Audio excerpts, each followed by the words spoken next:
Coming in or? Right, so this is the lift in the design school building at Victoria University of Wellington's Te Aro Campus, otherwise known as the design school. It used to be an express hydraulic lift, but it was ripped out and replaced in 2024 with this brand new Ecodisc. Third floor. We are up at level 3.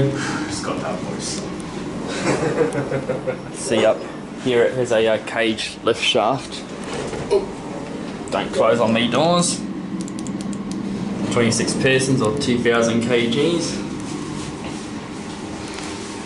Still massive. Yeah, still a massive lift though.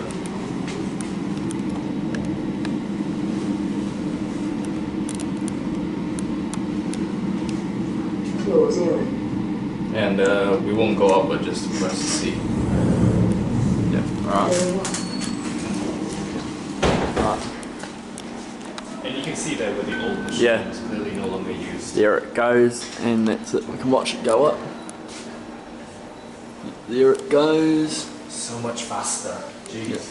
And that's it.